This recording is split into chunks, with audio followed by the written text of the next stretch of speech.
अऊज़ु बिल्लाहि मिनश शैतानिर रजीम बिस्मिल्लाहिर रहमानिर रहीम रब्बि इश्रह ली सदरी व यस्सिर ली अमरी वहलुल उक़दतम मिन लिसानी यफ़क़हू क़ौली रब्बि ज़िदनी इल्मा अल्लाहुम्मा अरिनल हक़्क़ हक़्क़न वरज़ुक़ना इत्तिबाअह व अरिनल बातिला बातिलन वरज़ुक़ना इज्तिनाबा आमीन या रब्बल आलमीन। अल्लाहुम्मा तहिर क़ुलूबना मिनन निफ़ाक़ व अअमालना मिनर रिया व अलसिनतना मिनल कज़िब व अअयुनना मिनल ख़ियाना फ़इन्नका तअलमु ख़ाइनतल अअयुनि व मा तुख़फ़िस सुदूर आमीन या रब्बल आलमीन। बच्चे, हमने अपनी लास्ट क्लास में मोनोपोली का टॉपिक मुकम्मल पढ़ा था। आज से हमने शुरू करना है मोनोपोलिस्टिक कंपटीशन। ठीक हो गया जी बच्चे? जबकि हम परफेक्ट कंपटीशन भी पढ़ चुके होंगे और मोनोपोली को भी कंप्लीट कर चुके होंगे। हमने पढ़ा था फर्म के दो तरह के स्ट्रक्चर्स होते हैं, एक होता है परफेक्ट कंपटीशन और एक है इम्परफेक्ट। और फिर इम्परफेक्ट के हमने बाइफर्केशन पढ़ी थी। First one monopoly, then duopoly, oligopoly और मोनोपोलिस्टिक कंपटीशन। उसमें से हमने मोनोपोली पढ़ा, अब हम पढ़ रहे हैं मोनोपोलिस्टिक कंपटीशन। तो बच्चे, जो आपसे रेलिवेंट बातें मैं पहले डिस्कस कर दूं। After covering two extremes of market, monopoly और परफेक्ट कंपटीशन। अब ये दोबारा पढ़ने की जरूरत तो नहीं है आपको। इस सेक्शन के अंदर हम डिस्कशन करने वाले हैं on the blend of the features of both extremes. इन दोनों एक्सट्रीम्स मतलब क्या? उसमें हमने पढ़ा लार्ज नंबर ऑफ सेलर्स, इसमें हमने पढ़ा सिंगल सेलर। दोनों एक्सट्रीम्स हो गए। अब इन दोनों एक्सट्रीम्स के दरमियान में कुछ सिचुएशन है। दो होंगे, बहुत थोड़े होंगे, बहुत ज्यादा होंगे, मैनी। लेकिन लार्ज तो बहुत ज्यादा है ना, तो हम कहेंगे दो या वेरी फ्यू या मैनी। ये उन दो एक्सट्रीम्स के दरमियान की सिचुएशन अब हम पढ़ने वाले हैं। रियल वर्ल्ड मार्केट के अंदर मैनी फर्म्स, बहुत सारी फर्म डील कर रही होती है डिफरेंशिएटेड प्रोडक्ट्स के अंदर। अच्छा, अब ये यहां तक बातें, ये बात आपके लिए रेलिवेंट है। रियल वर्ल्ड के अंदर बहुत सारी फर्म डील करती हैं कौन सी प्रोडक्ट्स में? परफेक्ट कंपटीशन में आपको याद होगा हमने क्या पढ़ा था कॉन्सेप्ट? होमोजीनियस। और मोनोपोली में तो होती ही यूनिक सी प्रोडक्ट है, कोई और बना ही नहीं सकता, तभी तो क्या था? मोनोपोली थी। इस इन्वायरमेंट के अंदर a firm might be able to increase its profit by differentiating its product. अब जो हम पढ़ने वाले हैं, इसके अंदर कोई भी फर्म अपने मार्केट शेयर का मतलब होता है नंबर ऑफ कस्टमर्स। अगर नंबर ऑफ कस्टमर्स बढ़ाना चाहते हैं तो आपको क्या करना पड़ेगा? अपनी प्रोडक्ट को डिफरेंशिएट करना पड़ेगा अपने कंपैटिटर्स के मुकाबले में। कि आपकी प्रोडक्ट कंपैटिटर्स के मुकाबले में या तो कम कीमत की हो या उससे अच्छी क्वालिटी की हो, तभी तो कस्टमर आपकी प्रोडक्ट बाय करेगा। अदरवाइज वो आपकी प्रोडक्ट क्यों बाय करे?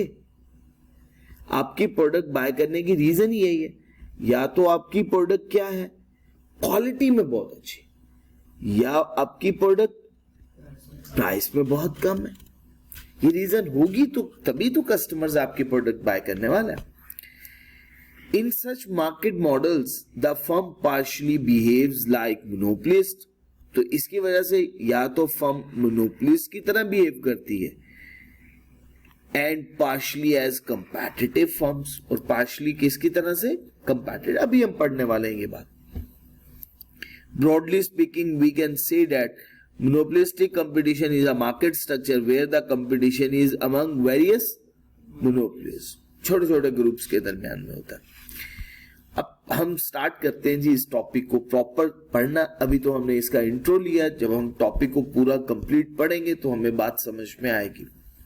सबसे पहले हम पढ़ते हैं कैरेक्टरिस्टिक्स ऑफ मोनोपोलिस्टिक कंपटीशन। पहला क्या? अच्छा, ये लार्ज से बेहतर है वर्ड यहां पे अगर लिख दिया जाए मैनी सेलर्स।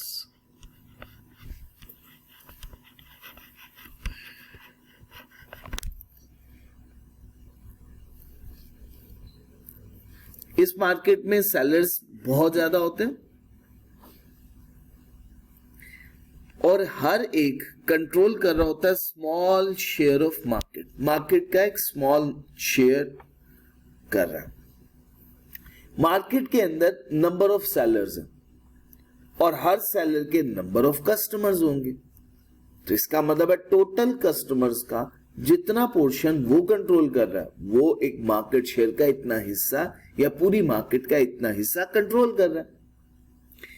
मैं लेट्स सपोज एक एग्जांपल लेता हूं, मैं कहता हूं एक मार्केट में नंबर ऑफ कस्टमर्स है टोटल 100, ये तो कस्टमर्स हुए। अगर हम कह दें सेलर्स हैं मार्केट में 10 सेलर्स हैं, क्या आप मुझे बता सकते हैं कि हर सेलर का कितना मार्केट शेयर है? 100 डिवाइडेड बाय 10, मैं इक्वल प्रोपोर्शन की अगर बात कर दूं, ऐसा होता नहीं है प्रैक्टिकली, लेकिन मैं समझाने के लिए बात बोल रहा हूं। तो आप मुझे बताइएगा मार्केट शेयर कितना बना? 10 हो गया। तो ये स्मॉल शेयर कर रहा है हर सेलर टोटल मार्केट का, ठीक हो गया। तो हर एक कंट्रोल कर रहा है स्मॉल शेयर ऑफ मार्केट। तो पहला पॉइंट क्लियर हो गया जी बच्चे। सेकंड वन, प्रोडक्ट क्या सेम होगी, होमोजीनियस होगी? नहीं, प्रोडक्ट क्या होगी? डिफरेंशिएट, क्योंकि हमने परफेक्ट कंपटीशन में ये बात पढ़ रखी है कि प्रोडक्ट होगी होमोजीनियस, एक जैसी। But on the other hand in case of monopolistic competition product क्या होगी? डिफरेंशिएटेड। अच्छा, in contrast to perfect competition, बिल्कुल मुखालिफ मोनोपोलिस्टिक कंपटीशन के अंदर किसके मुखालिफ? परफेक्ट कंपटीशन के। हर ब्रांड ट्राई करेगा वो अपने प्रोडक्ट में डिफरेंशिएटेड फीचर्स क्रिएट कर दे, दूसरी प्रोडक्ट से कुछ हटके बना डाले। His product over it's competitors, किसके मुखालिफ? अपने कंपेटिटर्स की प्रोडक्ट के बरखिलाफ, ताकि वो क्या कर सके? कंपीट कर सके मार्केट के अंदर। वही स्मॉल शेयर की बात जो हमने अभी पढ़ी। अच्छा बच्चे, बैरियर्स क्या होंगे? फ्यूअर होंगे या बहुत लार्ज होंगे, स्ट्रिक्ट होंगे? अगर स्ट्रिक्ट है तो कोई और कंपेटिटर तो मार्केट में दाखिल हो ही नहीं सकता, वो तो मोनोपोली का केस पड़ा था। अच्छा, अगर बैरियर्स बिल्कुल नहीं है तो लार्ज नंबर ऑफ सेलर्स होंगे, जो परफेक्ट कंपटीशन में पड़ा था। तो इसमें बैरियर्स होते हैं लेकिन बैरियर्स फ्यूअर होते हैं, इजी होता है उन्हें ब्रेक करना, बट बैरियर्स तो है। अगर बैरियर्स ना होते या ब्रेक करना पॉसिबल ना होता तो फिर लार्ज नंबर होते। तो बैरियर्स हैं तभी क्या? Many sellers. ठीक हो गया जी बच्चे। अगरचे product differentiation make a little difficult for competitors to survive, कहता है प्रोडक्ट की डिफरेंशिएशन की वजह से मुश्किल हो जाता है कंपेटिटर के लिए कि वो सरवाइव करे। Firms can enter and exit the market freely, firms क्या कर सकते हैं? मार्केट में दाखिल भी हो सकती हैं, मार्केट से जा भी सकती हैं। क्यों? क्योंकि बैरियर्स चूंकि हैं लेकिन फ्यूअर बैरियर्स हैं, स्ट्रिक्ट बैरियर्स नहीं है। और ये बात हमने कहां पढ़ी थी? परफेक्ट कंपटीशन में। उसके बाद बच्चे, high degree of brand loyalty, यहां पे ब्रांड लॉयल्टी बहुत ज्यादा एग्जिस्ट करती है। जैसे दाग तो अच्छे हैं, ब्रांड लॉयल्टी है ना, ये कोई दाग बच के ना जाए, ये भी ब्रांड लॉयल्टी। मैं तो हुंडई लेसा, ये भी क्या है? Brand loyalty. ठीक हो गया। इस मार्केट में प्रोडक्ट डिफरेंशिएशन की वजह से कस्टमर्स की बहुत ज्यादा क्या होगी? Brand loyalty. तो high degree of brand loyalty. ठीक हो गया। ना सिर्फ कस्टमर को दूसरे से हटके प्रोडक्ट चाहिए बल्कि क्वालिटी भी अच्छी चाहिए। उसकी कोशिश होगी मुझे प्रोडक्ट मिले और उसकी क्वालिटी भी अच्छी मिले। नॉन प्राइस कंपटीशन होता है इसके अंदर। कौन सा कंपटीशन होगा? Non price. जैसे एरियल और सर्फ एक्सेल, क्या ये प्राइस की जंग लगा के बैठे होंगे? नहीं। इसी तरह से पेप्सी और कोका कोला, क्या प्राइस की जंग लगा के बैठे होंगे? नहीं। ये कौन सा कंपटीशन है? Non price competition. आप दो तरह से करोगे, या अपनी प्रोडक्ट की कॉस्ट बहुत कम कर डालो, उसे कहते हैं लोएस्ट कॉस्ट प्रोड्यूसर बन जाओ। क्या कर दो? लोएस्ट कॉस्ट प्रोड्यूसर बन जाओ। या अपनी प्रोडक्ट को इतना डिफरेंशिएटेड बना डालो कि कोई ऐसी प्रोडक्ट बना ना सके, उसे कहते हैं प्रोडक्ट डिफरेंशिएशन। और इसके बारे में आपने कस्टमर को इन्फॉर्म भी करना है। मुझे कैसे पता चलेगा मार्केट में ये नई प्रोडक्ट आ गई और सबसे अच्छी है? Through advertisement. शाबाश। देखते हैं, प्रोडक्ट डिफरेंशिएशन की वजह से ब्रांड लॉयल्टी मोनोपोलिस्टिक कंपटीशन में मौजूद होती है। सेलर कंपीट करता है on factors other than price. इसमें प्राइस का कंपैरिजन नहीं होगा, प्राइस के अलावा बाकी चीजों का कंपैरिजन किया जाएगा। जैसे massive allocation in budget for aggressive advertisement. आप अपने पैसे ज्यादातर, सेलर अपने पैसे ज्यादातर कहां खर्च करेगा? एडवर्टीजमेंट पे। उसके थ्रू वो परसुए करेगा अपने कस्टमर को कि भाई मेरी प्रोडक्ट खरीदो। मेरी प्रोडक्ट नहीं खरीदोगे तो तुम्हारी सर्वाइवल नहीं है। प्रोडक्ट डेवलपमेंट करना या बेटर डिस्ट्रीब्यूशन करना या आफ्टर सेल सर्विस प्रोवाइड करना, वो इस पे ज्यादा पैसे इन्वेस्ट करेगा। क्या करेगा? अपनी प्रोडक्ट को ज्यादा से ज्यादा खूबसूरत तरीके से डेवलप करवाएगा, बेटर वे में उसको लॉजिस्टिकली डिस्ट्रीब्यूट करेगा, प्रोवाइड करेगा एंड यूजर को। जैसे ऑनलाइन आपको फ्री होम डिलीवरी मिल जाती है, ये क्या है? ये बेटर डिस्ट्रीब्यूशन हो गई। जिसकी जितनी अच्छी डिस्ट्रीब्यूशन होगी, जैसे कुछ आपने देखे होंगे fast food FMCG products sale करने वाले, वो एग्जैक्ट टाइम बताते हैं 45 मिनट्स के अंदर हम आपको डिलीवर कर देंगे, डिस्टेंस के अकॉर्डिंगली, कुशन रख के, ग्रेस पीरियड रख के, और वो टाइम पे भी मैनेज कर रहा होता है, टाइम भी देख रहे होते हैं कि इस टाइम रशी टाइम तो नहीं है। और प्रोडक्ट बेचती जैसे इलेक्ट्रॉनिक्स की है, उसके बाद क्या प्रोवाइड करना? After sale. अगर कोई कंप्लेन आ गया, कोई वारंटी आ गई, तो फिर उसमें आफ्टर सेल सर्विसेज प्रोवाइड करना। तो जी बच्चे, ये भी कंसीडर किया जाता। यहां तक कोई problem? Third one, barriers. Barriers अगर बिल्कुल ना मौजूद हो तो फ्री एंट्री एंड एग्जिट हो जाए। एक बैरियर्स इतने स्ट्रिक्ट है कि उन्हें ब्रेक ही नहीं किया जा सकता, जैसे मोनोपोली हो गई। अब हम कह रहे हैं बैरियर्स हैं लेकिन बहुत स्ट्रिक्ट नहीं है, फ्यूवर है, ब्रेक किया जा सकता है, इजी है, पॉसिबल है। तो तभी सेलर्स की तादाद मुझे बताइएगा एक है? नहीं, मैनी है। क्यों? क्योंकि बैरियर्स हैं, ब्रेक करना पॉसिबल है, तो तभी बहुत सारी फर्म्स, बहुत सारे कंपैटिटर्स मार्केट में एंटर हो चुके होंगे। तभी हम क्या बोलते हैं? Many sellers. वालेकुम अस्सलाम व रहमतुल्लाह। अच्छा, अब इन फीचर्स की वजह से इसके डिमांड कर्व की अब हम स्लोप पढ़ने वाले हैं। अब आप मुझे बताइएगा, मोनोपोली में मैंने बताया था नंबर ऑफ सेलर्स एक है, तो उसका डिमांड कर्व इलास्टिक था या इनइलास्टिक? इनइलास्टिक। शाबाश, बिल्कुल ठीक हो गया। क्या था? अब आप मुझे बताएं, यहां पे कंपटीशन ज्यादा है या कम? ज्यादा। जैसे परफेक्ट कंपटीशन में पढ़ा था तो कहा था लार्ज नंबर, यहां पे हम कह रहे मैनी, तो अब कंपटीशन तो ज्यादा हुआ। अब परफेक्ट कंपटीशन में कहा था परफेक्टली इलास्टिक, यहां पे क्या हो जाएगा? इलास्टिक। क्लियर हो गया जी बच्चे? लॉजिक समझ में आ रही है? कंपैरिजन भी हो रहा है ना जी बच्चे? These conditions reflect a downward sloping, तो डिमांड कर्व की स्लोप क्या होगी? Downward.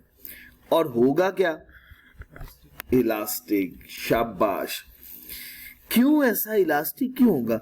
If firms will increase the price, अगर फर्म ने प्राइस को बढ़ाया तो उसके यूनिट ज्यादा बिकेंगे या कम?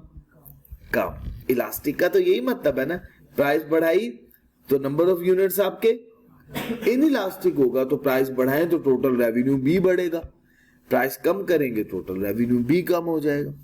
तो सेम डायरेक्शन में मूव करता है। इनइलास्टिक, इलास्टिक के केस में ऑपोजिट डायरेक्शन में होता है। तो अगर आप चाहते हैं आपके यूनिट ज्यादा बिके तो आपको अपनी प्राइस को क्या करना पड़ेगा, या आप ज्यादा बेचना चाहते हो अपने नंबर ऑफ यूनिट तो आपको प्राइस को कम करना। और ये बात हमने इम्परफेक्ट कंपटीशन में जब रेवेन्यू का स्ट्रक्चर देखा था तब भी सीखी है, एक लेक्चर पहले। तो इस वजह से डिमांड कर्व क्या होगा, रिलेटिवली इलास्टिक, क्योंकि इसका मार्केट में क्लोज सब्स्टिट्यूट मौजूद है या नहीं है कंपटीशन में मौजूद है, कंपैटिटर्स मौजूद हैं। ठीक हो गया। यहां तक बच्चे बात क्लियर हो गई, कोई कंफ्यूजन तो नहीं है, क्योंकि रिएक्ट करेंगे कंपैटिटर्स। अगर आपने प्राइस को चेंज किया तो कंपैटिटर भी रिएक्ट कर जाएगा। इसके एग्जांपल्स क्या है, जैसे रेस्टोरेंट किसकी एग्जांपल है, मोनोपोलिस्टिक कंपटीशन की। अच्छा, अभी ये एग्जांपल आप खुद से पढ़ लीजिएगा, लेकिन सिंपल सिंपल सी बातें मैं बता रहा हूं। इसी तरह से शू आउटलेट, क्या कोई एक ब्रांड है, नहीं, आप गिनती करते चले जाएं, आपको स्टाइलो मिलेगा, इसी तरह से क्लाइव मिलेगा, जी आ जाइएगा जी, हर्ष पपीज हो गया, बाटा हो गया, सर्विस हो गया, इंग्लिश शूज हो गए, और बहुत सारे ऐसे, स्टाइल आ गया, स्टाइल एंड स्टाइल आ गया, कितने ज्यादा हैं मार्केट में ब्रांड्स। तो इसी तरह से हेयर सलून, ये भी किसकी एग्जांपल है, monopolistic competition. These are the examples of monopolistic competition. तो मेन एग्जांपल कौन कौन सी पढ़ ली हमने। इसी तरह से सबसे पहली बात हमने क्या पढ़ी, शाबाश, रेस्टोरेंट्स या hotels. Second one washing powder, इसकी बहुत बड़ी एग्जांपल है। Third one shoe outlet, fourth one hair salon. अब हम कॉन्सेप्ट पढ़ने वाले हैं प्रॉफिट मैक्सिमाइजेशन। शॉर्ट रन के अंदर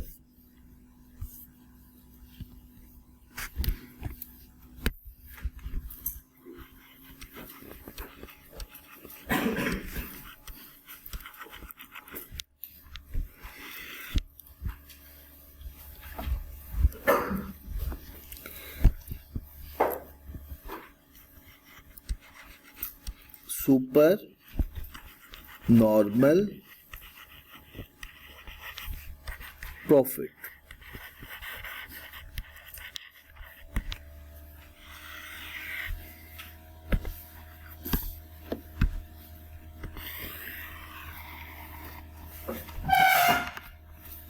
x axis origin point, Y axis, अच्छा बच्चे वाई एक्सिस के अलोंग कॉस्ट एंड रेवेन्यू, और एक्स एक्सिस के अलोंग आउटपुट या बच्चे क्वांटिटी।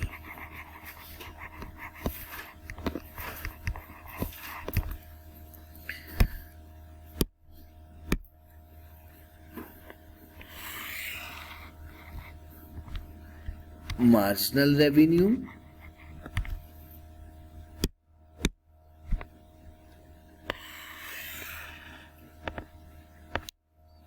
Average revenue. कौन सा कर्व बना, इलास्टिक। ठीक हो गया।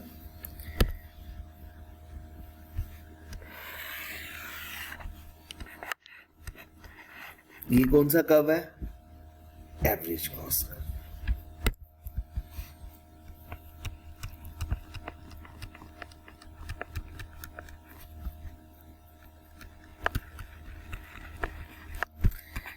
किसका कर्व है, इक्विलिब्रियम पॉइंट कौन सा पॉइंट होता है, जहां पे मार्जिनल कॉस्ट किसके इक्वल हो जाए,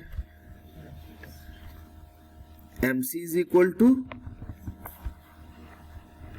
MR, MC is equal to MR।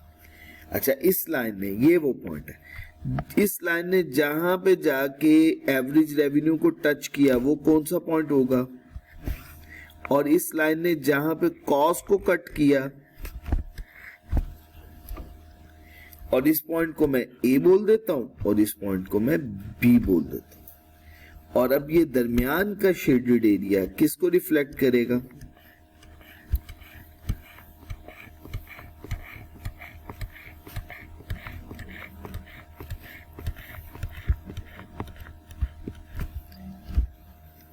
ठीक हो गया जी बच्चे। तो बच्चे क्या है, total revenue is equal to average revenue multiply by units sold. अच्छा, टोटल रेवेन्यू का फॉर्मूला हमने पढ़ा या तो एवरेज रेवेन्यू या बच्चे प्राइस, इसको मल्टीप्लाई करना है यूनिट सोल्ड से। अच्छा, अब मुझे बताइएगा एवरेज रेवेन्यू कितना एरिया है, ओ से पी तक का, ये ओरिजिन पॉइंट है और ये प्राइस का, मल्टीप्लाई करना है यूनिट सोल्ड और ये आ गया क्यू, ओ से क्यू तक। इसको अगर हम मल्टीप्लाई करेंगे तो ये एरिया बन जाएगा ओ पी ए क्यू, ये टोटल रेवेन्यू हो गया। अगेन अगर हम टोटल कॉस्ट कैलकुलेट करना चाहते हैं तो उसका फॉर्मूला होगा average cost multiply by unit produced.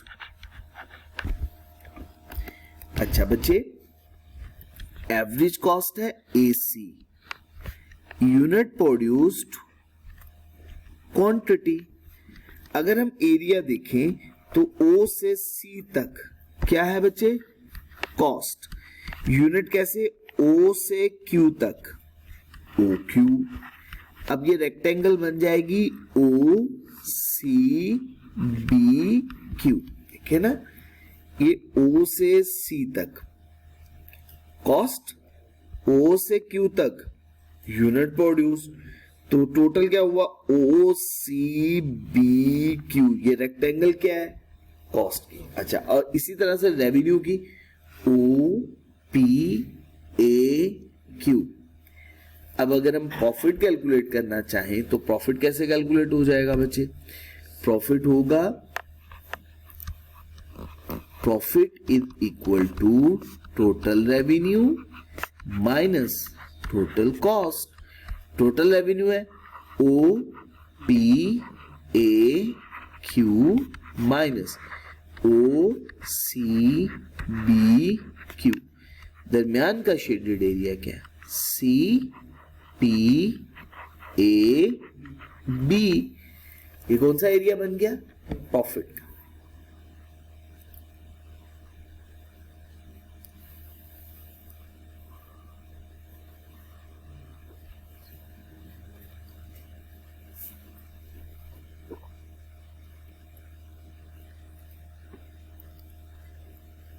जी बच्चे, बातें क्लियर है,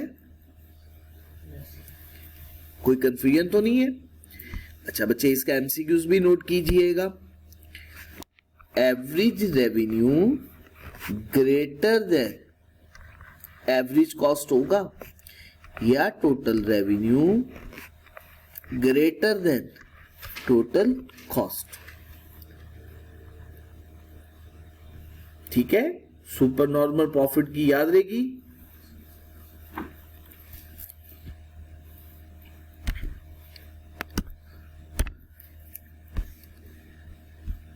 पढ़ते हैं बच्चे इस बात को।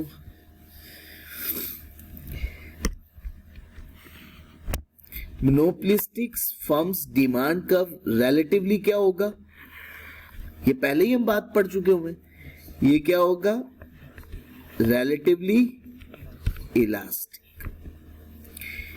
क्यों, क्योंकि मैनी क्या है, close substitutes are there available in the market. Market में बहुत ज्यादा क्लोज सब्स्टिट्यूट अवेलेबल। अगर आपने प्राइस बढ़ाई तो बाकी लोग भी प्राइस को चेंज कर देंगे, वो तो खामोश नहीं बैठेंगे। लेकिन इसमें प्राइस वॉर नहीं होती। And firm has relatively less control over price, और फर्म का प्राइस के ऊपर बहुत ज्यादा कंट्रोल नहीं। अच्छा, अब ये देखिएगा ग्राफ में फर्म कौन सा प्रॉफिट अर्न कर रही है। अगर आपसे पेपर में ये आ जाए और आपको कहें बताएं ये किसका कर्व है, बता पाएंगे, आराम से बता देंगे ना। पहली बात है, ये एवरेज रेवेन्यू का कर्व इलास्टिक है या इन इलास्टिक, इलास्टिक। तो मोनोपोली का है, मोनोपोलिस्टिक कंपटीशन का। अच्छा, एक और भी रीजन होती है, आपको शायद याद होगा हमने कहा था ओरिजिन से मार्जिनल रेवेन्यू तक का जितना डिस्टेंस होगा उतना ही एवरेज रेवेन्यू तक का भी डिस्टेंस है। क्या इसका मैच कर रहा है? वो तो मोनोपोली के केस में पड़ा था, इसके केस में तो नहीं होता। याद है ना वो इक्वेशन? हमने क्या बोला था? AR is equal to 2MR। याद है ना? कोई मुश्किल बात तो नहीं है। और अगर MR देखना है तो हाफ AR के, तो वो मोनोपोली में अप्लाई होता है, यहां पे नहीं। और इसके अलावा ये कौन सा प्रॉफिट हुआ? Super normal. तो देखते हैं, क्योंकि एवरेज रेवेन्यू ग्रेटर देन क्या है, तो कौन सा प्रॉफिट होगा? हाँ, याद रखना, अगर पेपर में ये आ जाए और पूछे कि अगर ये सिचुएशन हो तो कौन सा प्रॉफिट होता है, तो क्या बता के आएंगे? और अगर बराबर हो तो शाबाश, बराबर हो तो कौन सा प्रॉफिट? नॉर्मल। और अगर average revenue greater than average cost हो तो सुपर नॉर्मल प्रॉफिट। मैक्सिमाइज करना है अपने प्रॉफिट को। फर्म ने ये फैसला किया कि वो OQ आउटपुट प्रोड्यूस करेगा, फॉलोड बाय की कंडीशन, वही कि इक्विलिब्रियम की वो दो condition, MC is equal to MR और MC must cut MR from below. Rectangular area जो CPNM है या PCMN हो गया, ये रेक्टेंगुलर किसको शो कर रहा है? ये रेक्टेंगुलर किसको शो कर रहा है? प्रॉफिट को। शाबाश, कौन से प्रॉफिट को? सुपर नॉर्मल प्रॉफिट को। बताइएगा, कोई कंफ्यूजन तो नहीं है यहां तक? पहली बात क्लियर हो गई? अब दूसरी डायग्राम बना लेते हैं।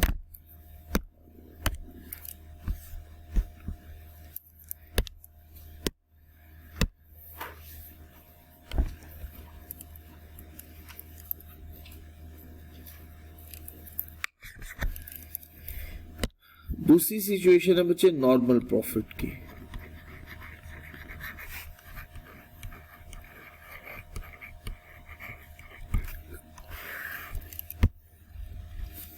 नॉर्मल प्रॉफिट के केस में आपने याद रखना है average revenue is equal to average cost, या बच्चे total revenue is equal to,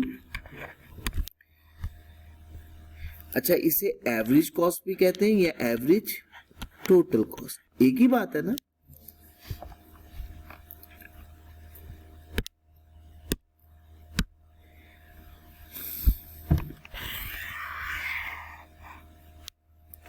X axis origin point, Y axis बचे Y एक्सिस के along cost and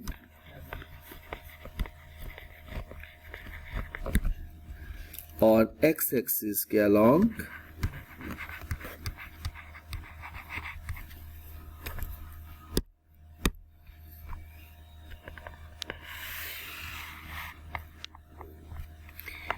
marginal revenue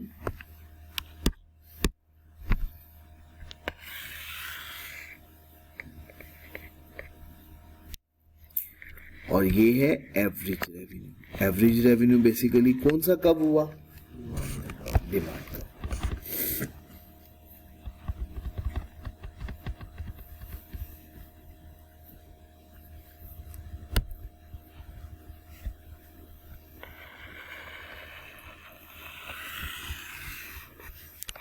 ये एवरेज कॉस्ट का कर्व है।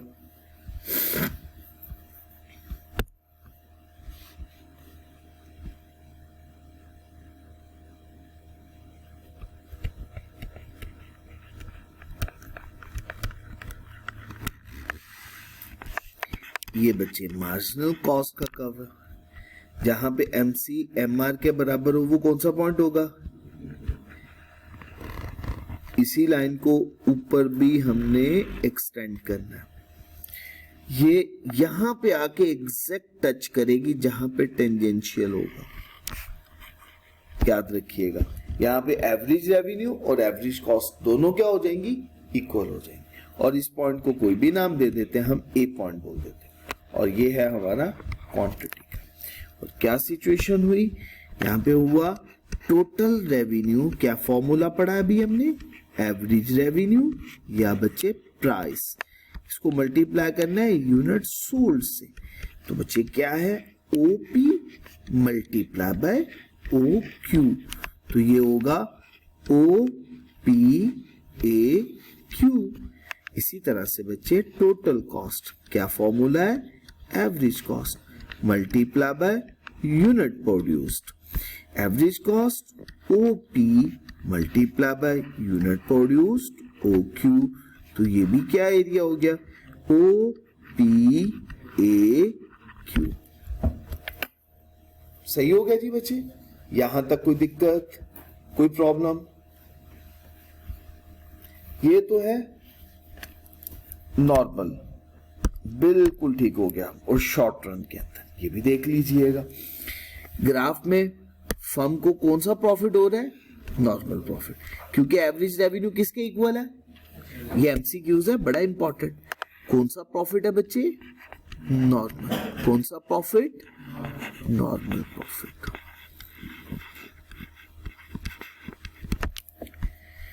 मैक्सिमाइज करना है अपने प्रॉफिट को या अपने लॉस को कम से कम करना है। फर्म ने डिसाइड किया कि ओ क्यू आउटपुट प्रोड्यूस करना है, वो कौन से पॉइंट पे इक्विलिब्रियम पॉइंट, और फर्म को नॉर्मल प्रॉफिट हो रहा है। नॉर्मल प्रॉफिट का मतलब क्या हुआ ओ सी एम क्यू, ये टोटल रेवेन्यू है, यही एरिया टोटल कॉस्ट का हुआ, तो ये दोनों इक्वल हो गए। बेसिकली फर्म का टोटल रेवेन्यू टोटल कॉस्ट के इक्वल। तो मैंने कहा था ना दो एमसीक्यूज हैं, या average revenue is equal to average cost होता है, या बच्चे total revenue is equal to total cost. इसकी रीजन क्या है देखो, average revenue multiply by unit sold, average cost multiply by unit produce, ऐसा ही है ना। ये फॉर्मूला किसका हुआ और ये फॉर्मूला किसका हुआ, समझ आ रही है ना। तो दोनों इक्वल हो गई ना, चाहे एवरेज कॉस्ट की बात कर ले या टोटल कॉस्ट की बात कर ले, कंपेयर करते हुए। और अगर लास्ट वन आ गई लॉस की सिचुएशन, लॉस की सिचुएशन भी देख लेते हैं बच्चे।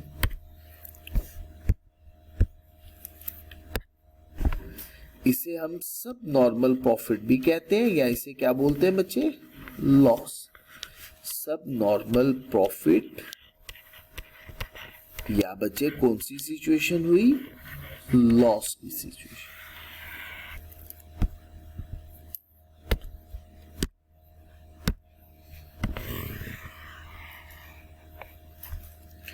जी बच्चे X axis origin point, Y axis के अलोंग कॉस्ट एंड रेवेन्यू, और एक्स एक्सिस के अलोंग बच्चे आउटपुट।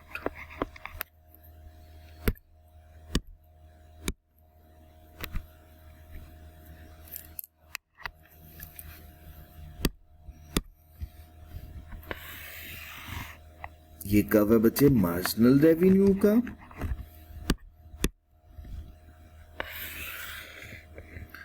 और ये कब है बच्चे जो कि डिमांड का,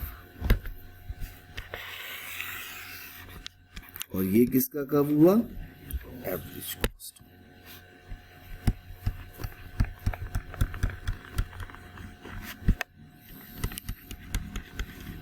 और ये मार्जिनल कॉस्ट का, ये इक्विलिब्रियम पॉइंट है। क्वांटिटी इसी लाइन को ऊपर एक्सटेंड करते हैं, जहां पे इसने कॉस्ट को जाके टच कर दिया ये कॉस्ट, और जहां पे इसने एवरेज रेवेन्यू को कट किया ये प्राइस, इसको हमने ए बोल दिया और इसको बी, और दरमियान का शेडेड एरिया किसको रिफ्लेक्ट कर रहा है बच्चे लॉस को। एक्सीलेंट, बिल्कुल ठीक कहा आप लोगों ने। क्यों, क्योंकि यहाँ पे सिचुएशन क्या है, total cost greater than total revenue. करके देख लेते हैं, टोटल कॉस्ट क्या है बच्चे average cost multiply by unit produce, average cost है ओसी, यूनिट प्रोड्यूस्ड ओ क्यू, तो ये एरिया होगा ओ सी ए क्यू। अच्छा बच्चे टोटल रेवेन्यू, टोटल रेवेन्यू का फॉर्मूला होगा average revenue multiply by unit sold. Average revenue है ओपी, यूनिट सोल्ड ओक्यू, तो ये एरिया क्या हो गया ओ पी बी क्यू। तो लॉस किसके इक्वल हुआ, लॉस हुआ total cost minus total revenue, क्योंकि टोटल कॉस्ट ज्यादा है ना, तो टोटल कॉस्ट है O C A Q, total revenue O P B Q. तो शेडेड एरिया कौन सा बच गया, बच गए P C A B, yes P B A C. Clear हो गया जी बच्चे। तो बच्चे ये आपके सामने किसकी सिचुएशन है, सब नॉर्मल, या इसको क्या बोलते हैं, हाँ इसमें एवरेज रेवेन्यू किससे कम होगा, शाबाश। तो बच्चे इसमें एवरेज रेवेन्यू एवरेज कॉस्ट से कम होता है। फर्म अपने प्रॉफिट को मैक्सिमाइज या अपने लॉस को कम करने के लिए OQ आउटपुट डिसाइड करती है, और वो किस पॉइंट पे, इक्विलिब्रियम, जहां पे MC is equal to MR हो जाएगा। और सब नॉर्मल लॉस की सिचुएशन के अंदर ये वाला एरिया है जी लॉस का जी बच्चे, ये रेक्टेंगल, ठीक है जी बच्चे। कोई प्रॉब्लम यहां तक। अब लॉन्ग रन की सिचुएशन है वो हम अभी डिस्कस कर लेते हैं। सुब्हानक अल्लाहुम्मा व बिहम्दिक अशहदु अल्ला इलाहा इल्ला अंता अस्तगफिरुका व अतूबु इलैक।